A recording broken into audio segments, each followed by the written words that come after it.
strength when I am weak. You are the treasure that I seek. You are my... Dahil birthday ko ngayon, let's go gala! Charis! So, nandito kami ngayon ng anak ko sa isang mall.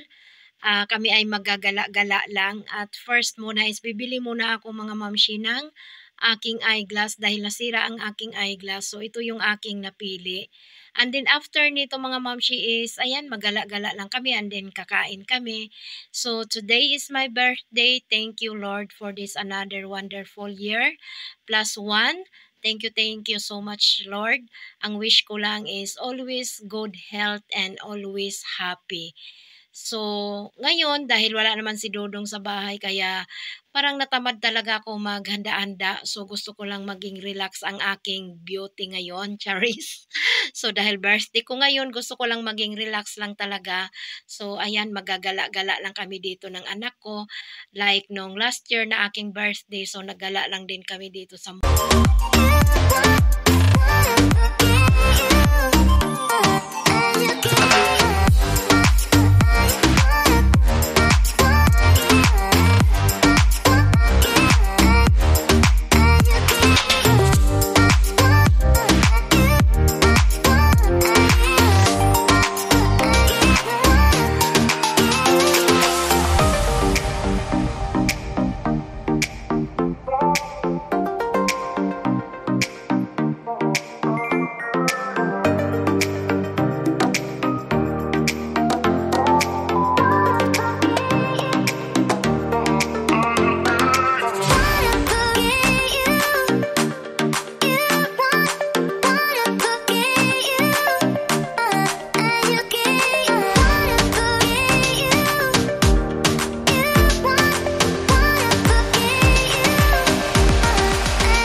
So, nag-aantay kami ng aming order at nandito kami ngayon sa isang sushi restaurant.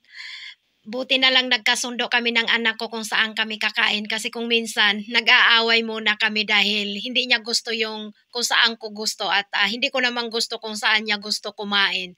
But ngayon, nung sinabi ko sa kanya na dito tayo sa sushi restaurant, so umuo agad siya. Kaya, ayan, nag-order ako ng 2 order na sushi, shrimp at saka crab. And then, syempre, dahil birthday ko ngayon, nag-order ako ng pansit.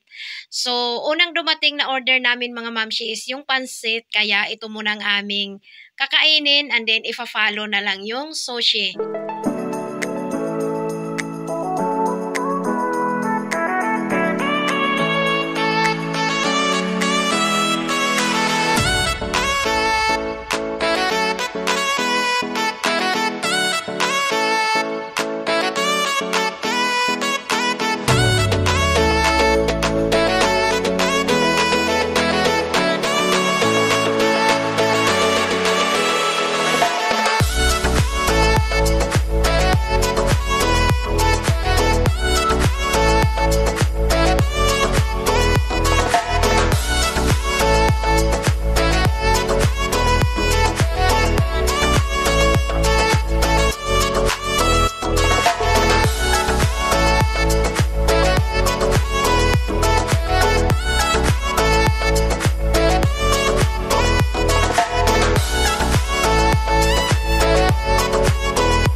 Busog na ang mga person, mga mamshi, kaya ang aming gagawin ngayon is maggala-gala lang kami. At after nito, uuwi na din kami. So, isang napakasimpleng birthday celebration lang talaga. Kumain lang kami dito sa labas kasi wala naman si Dodong, so nakakatamad maghanda-handa kami lang ng anak ko. Although pwede naman mag-invite ako ng mga kapatid ni Dodong, but tinatamad ako, gusto ko lang maging relax ang aking birthday. So ito lang ang aking ginawa. Last year din naggala lang din kami. Ang importante is happy tayo at healthy. Di bali walang maraming handa, walang maraming ganap sa birthday. Importante is healthy lang talaga tayo always.